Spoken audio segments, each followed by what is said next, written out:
السلام علیکم ورحمۃ اللہ وبرکاتہ۔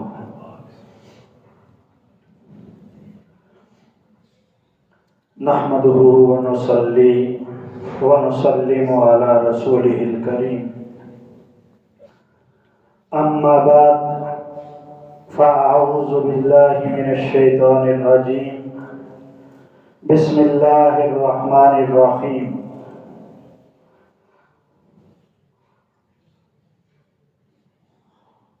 ولا يأتلي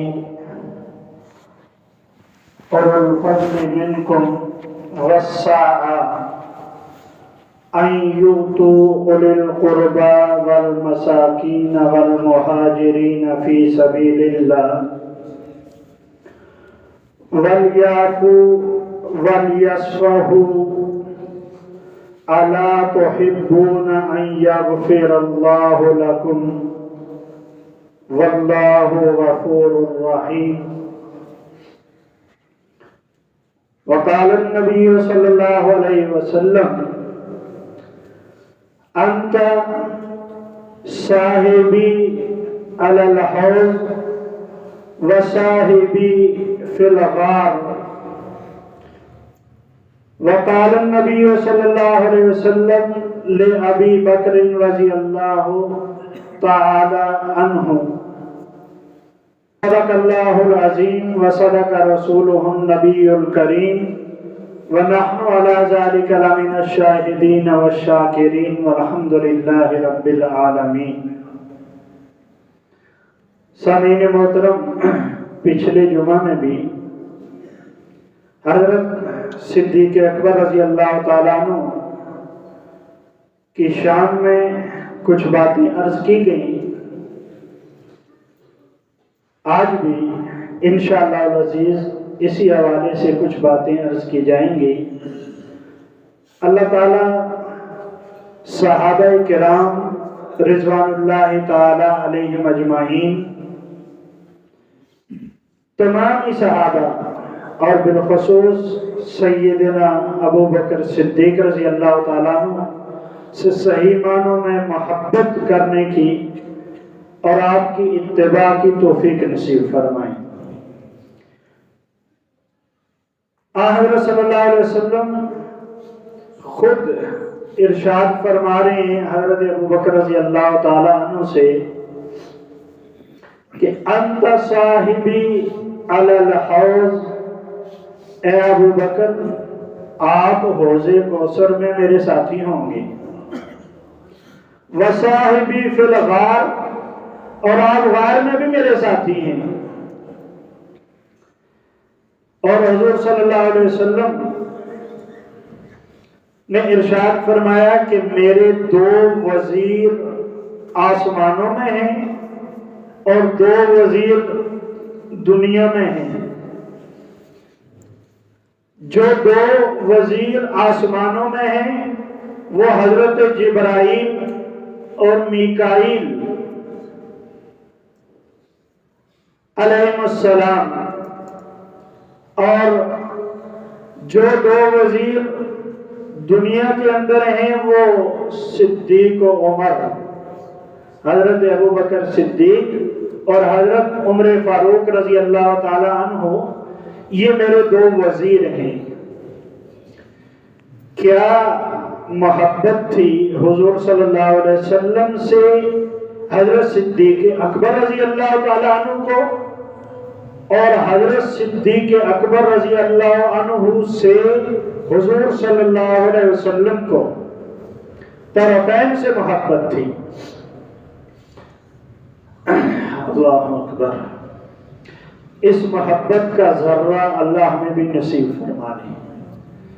صحابہ کرام رضوان اللہ تعالی علیہم اجمعین نے اپنی جان، اپنی مال، اپنی عزت، آبرو، دنیا جہان کی ہر چیز حضور علیہ السلام پہ قربان فرما دی۔ ان کی عظمتوں کی کوئی حد نہیں۔ خود رب کریم جن کی عظمتوں کا تذکرہ فرمائے، اور میں نے پچھلے جمعہ پہ بھی عرض کیا، یہ واحد صحابی رسول ہیں جن کے بارے میں اللہ تعالیٰ نے خود قرآن پاک کے اندر ان کا تذکرہ فرمایا اس انداز سے کہ ثانی اثنین اذ ہما فی الغار اذ یقول لصاحبہ لا تحزن ان اللہ معنا. ان دو میں سے دوسرا جبکہ وہ دونوں غار میں تھے، یعنی پہلے نمبر پہ غار میں صدیق اکبر داخل ہوئے تھے کہ آقا کو کوئی تکلیف نہ پہنچ جائے. حضور علیہ السلام دوسرے نمبر پہ داخل ہوئے اور حضرت صدیق پریشان ہیں کہ یا رسول اللہ صلی اللہ علیہ وسلم مشرکین اور کفار پکڑنے کے لیے آئے ہیں، غار کے اوپر پہنچائیں، پریشان ہو گئے کہ اب کیا بنے گا. تو اس وقت دیکھیں تذکرہ غار کے اندر ہو رہا ہے، ایک محبوب اپنے محبوب سے اس پریشانی کا تذکرہ کر رہا ہے، لیکن اللہ کو یہ بات اتنی پسند آئی قیامت کی صبح تک قرآن کا حصہ بنا دیا. اذ یقول لصاحبہ، حضور علیہ السلام اپنے ساتھی سے حضرت صدیق سے فرما رہے تھے لا تحزن ان اللہ معنا، کہ اے صدیق پریشان نہ ہو، اللہ ہمارے ساتھ ہیں. بڑی شان حضور صلی اللہ علیہ وسلم ارشاد فرماتے ہیں کہ مجھے کسی کے مال نے اتنا نفع نہیں پہنچایا جتنا صدیق اکبر رضی اللہ عنہ کے مال نے مجھے نفع پہنچایا ہے. ہر جگہ پر شروع سے لے کر اخیر تک ہر موقع پر دین کی ہر ضرورت میں اپنے مال کو فراخ دلی سے خرچ کرنے والی شخصیت حضرت صدیق اکبر رضی اللہ عنہ. حضور صلی اللہ علیہ وسلم ارشاد فرماتے ہیں کہ میں نے دنیا میں سب کے احسانات کا بدلہ دے دیا ہے، دنیا میں سب کے احسانات کا بدلہ دے دیا ہے سوائے صدیق اکبر رضی اللہ عنہ کے، کہ ان کے احسانات میرے اوپر اتنے زیادہ ہیں. میں صدیق، اللہ اکبر، حضور فرما رہے ہیں کیا شان حضور علیہ السلام کی، اور پھر کیا اعزاز صدیق کو دے رہے ہیں کہ میں سب کے احسانات دنیا میں چکا ہوں، لیکن جب معاملہ صدیق کا آیا ہے تو میں دنیا میں تو ادا نہیں کر سکا. کل قیامت کے دن رب کریم سے کہوں گا یا باری تعالیٰ صدیق کے احسانات کا بدلہ آج آپ دے دیجئے، اور ہوگا. عجیب منظر احادیث میں آتا ہے کہ قیامت کے دن جب نفسی کا عالم ہوگا، ہر بندہ نفسی کہہ کر بے چین اور پسینے کے اندر شرابور اور گرمی کی تپش اور اللہ کے جلال کا خوف. اولو الانبیاء، اولو العزم رسول بھی، انبیاء بھی، وہ اس دن اللہ کے حضور شفاعت یا اللہ کے سامنے پیشی کی ہمت نہیں کر سکیں گے. وہ کہیں گے کہ آج اگر کچھ سفارش کرنے والی ذات ہے تو حضور صلی اللہ علیہ وسلم ہی ہیں. آپ صلی اللہ علیہ وسلم فرماتے ہیں کہ میں قیامت کے دن اللہ تعالیٰ کے حضور شفاعت کروں گا اور اللہ کے حضور سجدے میں گروں گا، اللہ کی ثنا بیان کروں گا ایسے انداز سے کہ اللہ ایسے کلمات مجھے اس دن سجائیں گے کہ آج تک وہ کلمات میرے بھی علم میں نہیں. اللہ کی میں تعریف کروں گا، اللہ میری سفارش کو قبول کریں گے. اللہ فرمائیں گے اچھا سر اٹھاؤ اے میرے محبوب فرماؤ. تو میں عرض کروں گا یا رسول اللہ لوگوں کا حساب شروع فرمائیں. جب نبی بھی اللہ کے حضور پیش نہیں ہو رہے تو اب اللہ کا غصہ اللہ جلال میں ہے قیامت کے دن، تو اللہ صدیق اکبر رضی اللہ تعالیٰ عنہ کا ہاتھ پکڑ کر اللہ کے حضور حساب کے لیے پیش فرمائیں گے، یا باری تعالیٰ میرے اس صدیق سے حساب کو شروع فرمائیں۔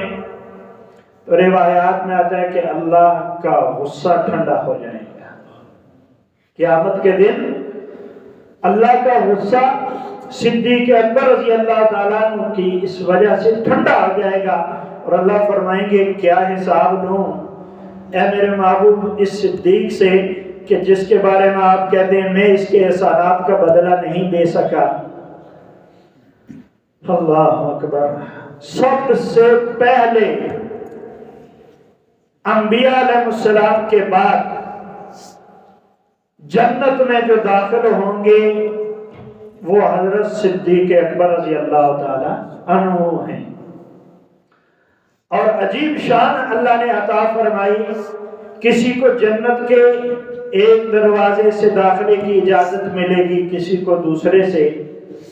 صدیق اکبر رضی اللہ تعالیٰ عنہ وہ ذات ہیں کہ جنت کے 8 دروازے جن کو پکاریں گے کہ اے صدیق مجھ سے داخل ہو کر جنت میں چلا جا، یہ شرف مجھے حاصل ہو جائے کہ صدیق اکبر مجھ سے گزرا ہے۔ ہاں، یہ شان اللہ تعالیٰ نے حضرت صدیق اکبر رضی اللہ تعالیٰ عنہ کو عطا فرمائی ہے۔ اب خود اللہ تعالیٰ کلام پاک کے اندر بھی اس کا تذکرہ فرماتے ہیں، حضرت صدیق اکبر رضی اللہ عنہ کے حوالے سے ایک آیت جو میں نے تلاوت کی کہ اللہ تعالیٰ ارشاد فرماتے ہیں وَلَا يَأْتَلِ أُولُو الْفَضْلِ مِنْكُمْ وَالسَّعَةِ، کہ تم میں سے جو دینی فضیلت والے، دینی بزرگی والے ہیں اور مال و دولت کی وسعت والے ہیں، اللہ نے دینی اعزاز اور فضیلت بھی عطا کیا ہے اور مال کی وسعت بھی دے رکھی ہے، ان کے لیے یہ مناسب نہیں کہ قسم اٹھا لیں کہ اپنے قریبی رشتہ داروں، مسکینوں اور اللہ کے راستے میں ہجرت کرنے والوں کو نہیں دیں گے، معاف کر دو اور درگزر کر دو۔ کیا تم اس بات کو پسند نہیں کرتے کہ اللہ تمہاری مغفرت فرما دے؟ اور اللہ بہت زیادہ مغفرت فرمانے والے اور رحم کرنے والے ہیں۔ سورۃ النور آیت نمبر 22۔ یہ اس کا بھی ایک تو یہ واقعہ کرتا ہوں اور اس کا ایک سبب بنا وہ بھی ساتھ ہی ہے کہ نعوذ باللہ من ذالک، یہ ہمارے لیے ایک تو قیامت کے صبح تک آنے کے لیے دینی تعلیمات جو ہو سکتی ہیں اللہ تعالیٰ نے ان کو قرآن و احادیث کے اندر، اور بعض دفعہ بعض چیزیں صحابہ کرام رضی اللہ تعالیٰ عنہ ان کے درمیان میں ایسی آئیں جن پر عمل کر کے انہوں نے دکھایا تو امت کے لیے وہ مشعل راہ ہوئی کہ دین پر عمل ایسے کرنا ہے۔ یہ اللہ کی حکمت۔ حضرت عائشہ صدیقہ رضی اللہ تعالیٰ عنہا امہات المومنین میں سے ہیں۔ ایک بڑا مشہور معاملہ یہ ایک آیا کہ نعوذ باللہ من ذالک آپ کے اوپر منافقین نے تہمت لگا دی، آپ کی عفت اور پاک دامنی کے اوپر تہمت لگائی اور ایسا پراپوگنڈا کیا۔ عام طور پہ جب کسی بات کا پراپوگنڈا ہو جائے تو بعض دفعہ شریف لوگ اور اچھے معزز اور سمجھدار لوگ بھی اس کا حصہ ہو جاتے ہیں۔ تو ان کے اپنے رشتہ دار حضرت مصطح رضی اللہ تعالیٰ عنہ، یہ بھی مہاجر بھی تھے، مسکین بھی تھے، حضرت ابوبکر صدیق رضی اللہ عنہ کے رشتہ دار بھی تھے، اور ان کی کفالت بھی حضرت صدیق اکبر رضی اللہ تعالیٰ عنہ فرماتے تھے، ان کو خرچ دیا کرتے تھے۔ یہ بھی اس پراپوگنڈا کا شکار ہو گئے اور منافقین کے ساتھ وہ بات کہنے لگے جو منافقین کہہ رہے تھے۔ اب عفیفہ کائنات کہ جس کی پاک دامنی، جن کی عفت کی گواہی اللہ نے 18واں پارہ سورۃ النور کی 10 آیات نازل فرما کر ان کی پاک دامنی کا اعلان فرمایا۔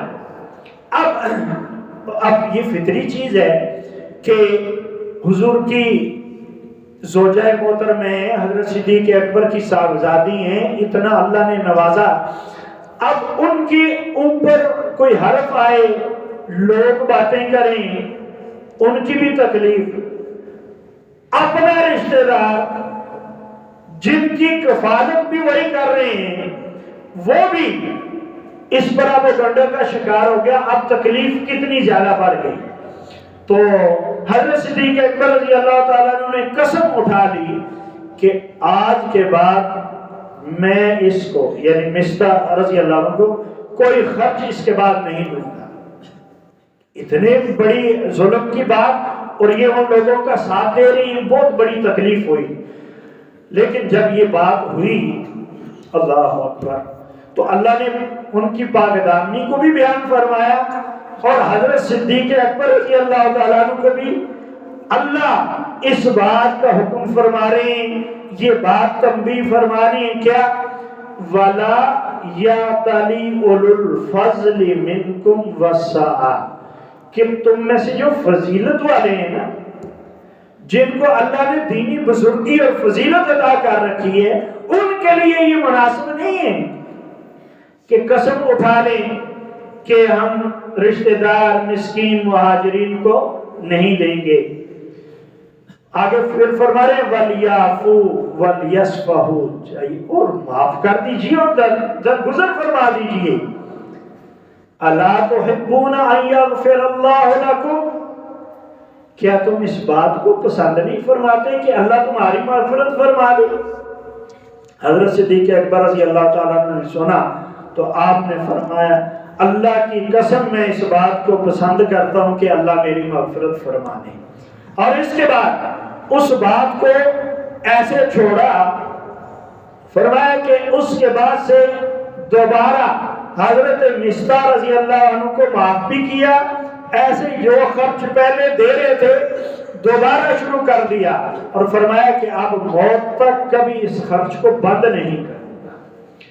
ہاں، کہ معاف کرنا یہ اللہ کو بڑا پسند ہے، اور پھر جو دینی بزرگی والے ہوں ان کا معاف کرنا، ان کی شان تو دوسروں سے بہت ہی ممتاز ہوتی ہے، ان کے لیے کچھ اور بات ہوتی ہے۔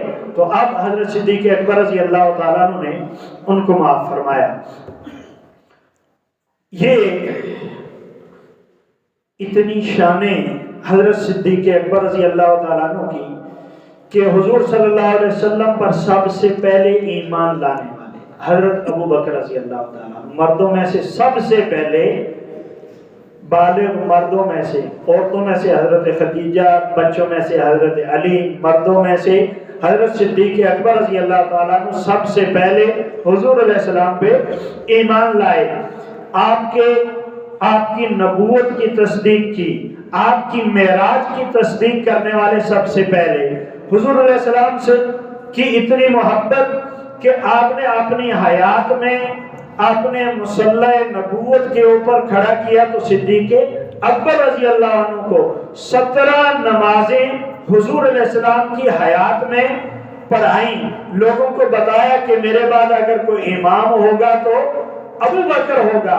سن 9 ہجری میں حج کے لیے امیر بنا کر بھیجا تو حضرت صدیق اکبر رضی اللہ تعالی عنہ کو، اور اس کے بعد حضور صلی اللہ علیہ وسلم اگلے سال حجۃ الوداع کے موقع پہ تشریف لے گئے، اپنا سارا مال، تن من دھن، سوئی سلائی تک، جس نے سب کچھ اللہ کے نام پہ قربان کیا وہ صدیق اکبر رضی اللہ عنہ ہے۔ ہجرت کی رات جو حضور علیہ السلام کے ساتھ چل رہے ہیں، کبھی آگے کبھی پیچھے، کبھی دائیں کبھی بائیں، اور غار میں پہلے جا کے داخل ہو رہے ہیں وہ صدیق اکبر رضی اللہ تعالی عنہ ہیں۔ اور آپ کے انتقال کے بعد آپ کے روزہ میں جو سب سے پہلی شخصیت جا کر حضور کے ساتھ آرام فرمائے وہ صدیق اکبر ہیں۔ حضور علیہ السلام فرماتے ہیں قیامت کے دن سب سے پہلے میں اٹھایا جاؤں گا، میرے بعد صدیق کو اٹھایا جائے گا، اس کے بعد عمر کو اور پھر باقی لوگوں کو اٹھایا جائے گا۔ اور جنت میں انبیاء علیہ السلام کے بعد سب سے پہلی شخصیت جو داخل ہوگی وہ صدیق اکبر رضی اللہ تعالی عنہ ہوگی۔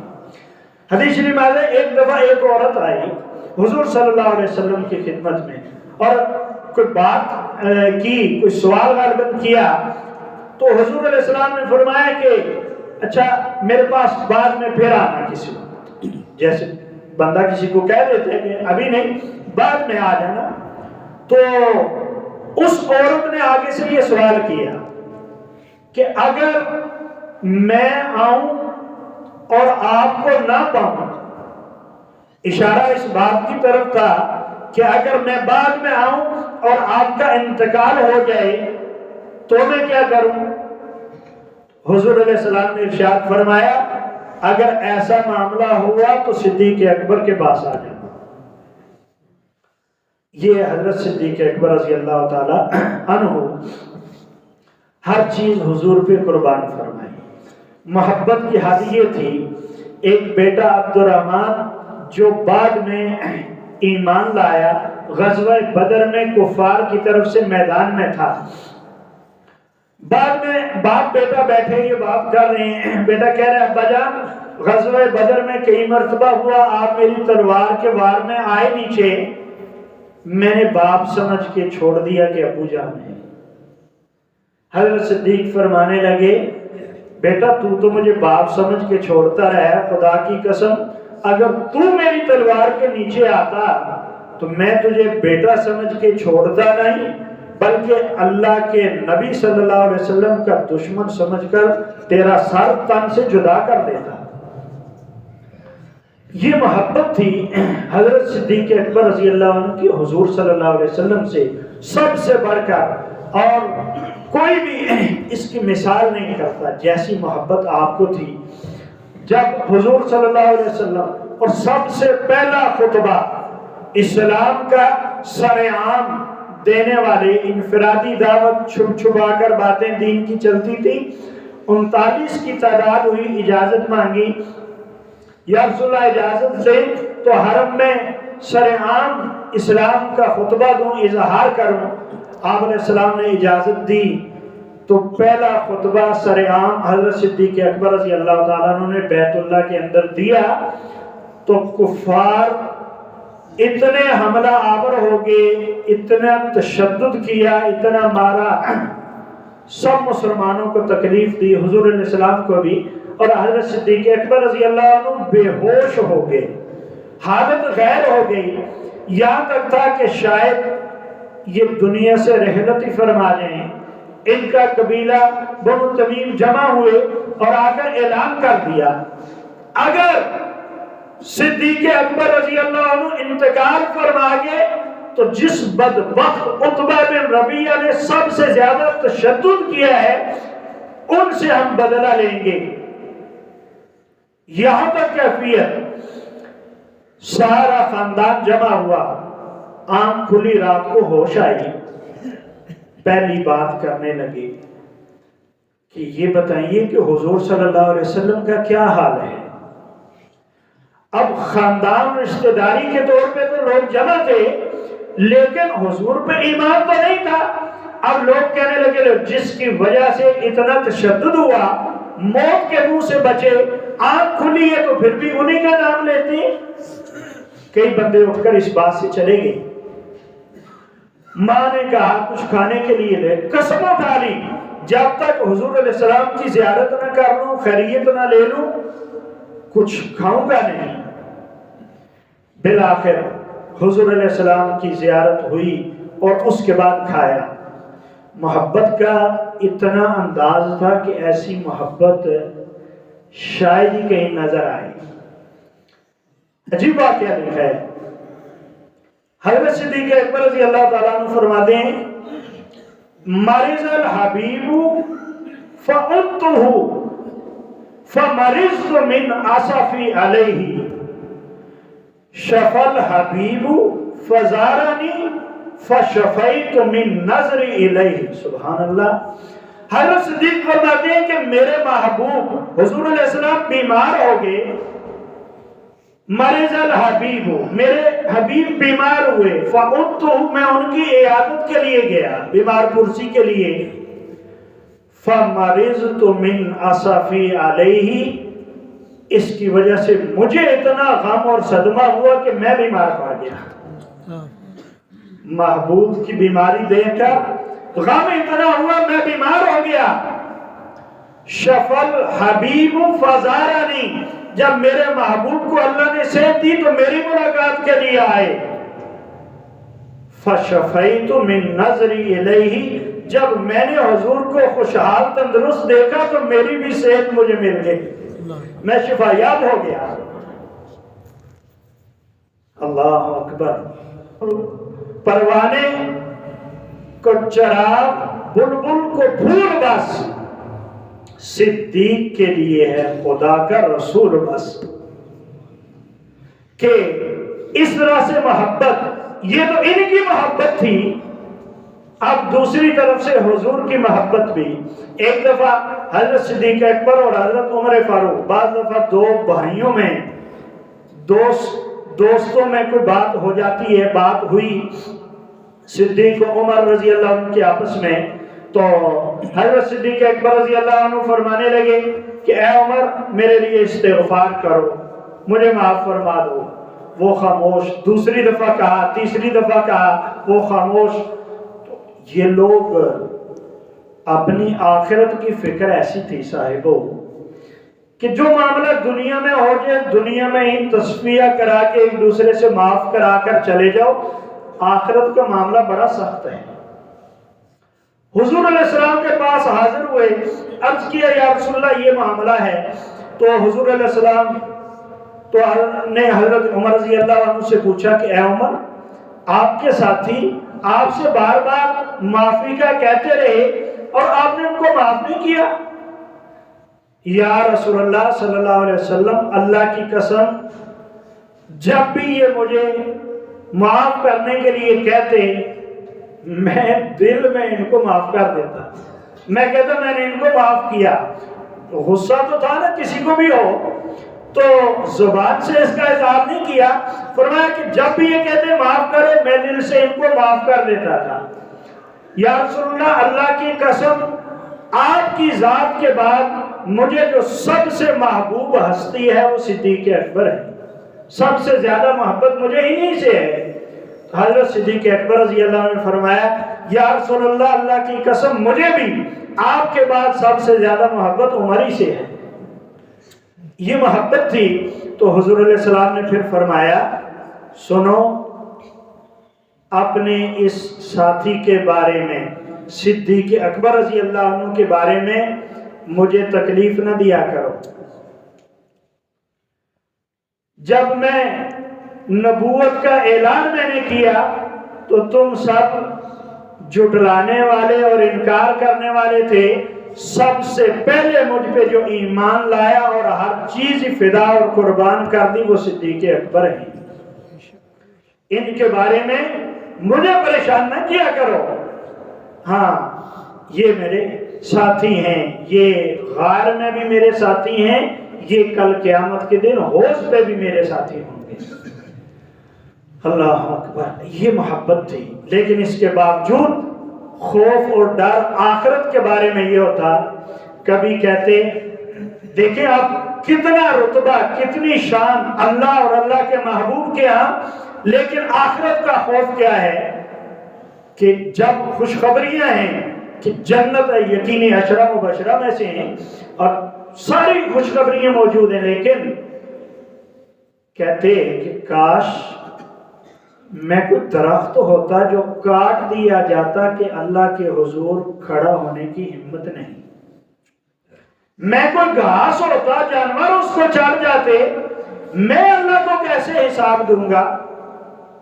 کوئی بات ہوتی تو دنیا میں کہتے کہ اس کا بدلہ. حضرت ربیعہ اسلمی رضی اللہ عنہ کا مشہور واقعہ ہے. ان سے کوئی بات ہوئی ان کو ناگوار گزری، فوراً کہا مجھے بھی اس کے جواب میں یہ بات کہہ دو۔ وہ خاموش ہوئے، کہا کہ کہہ لو تاکہ بدلہ ہو جائے، ورنہ میں حضور علیہ السلام سے جا کر عرض کروں گا۔ اتنا اہتمام تھا میرے بھائیوں۔ آج ہم ایک دوسرے سے کیا کچھ کہہ جاتے ہیں، کیا کچھ کر گزرتے ہیں، اور اس بات کا احساس تک نہیں ہوتا کہ آخرت میں اس کے متعلق کوئی مجھ سے سوالوں نے کوئی باز پرس ہونی ہے، میں نے اللہ کو جواب بھی دینا ہے۔ ہاں، سب سے بڑا مفلس حدیث شریف میں آتا ہے نا، وہ ہے جو قیامت کے دن پہاڑوں جیسی نیکیاں لے کر آئے گا، لیکن کسی پر ظلم، کسی پر ناانصافی، کسی کے حقوق دینے ہوں گے تو وہ نیکیاں ساری کھاتے میں چلے جائیں گی ادھر، اور گناہ اس کے کندھوں پہ لاد دیے جائیں گے۔ اس لیے صحابہ کرام رضوان اللہ تعالی علیہم اجمعین، بالخصوص حضرت صدیق اکبر رضی اللہ تعالی عنہ اور ایسے ہی عشرہ مبشرہ جتنے بھی صحابہ کرام ہیں، ان کی سچی محبت اور ان کی اتباع، اور اللہ تعالیٰ ان کے نقش قدم پر چلنے کی توفیق نصیب فرمائے۔ وآخر دعوانا ان الحمدللہ۔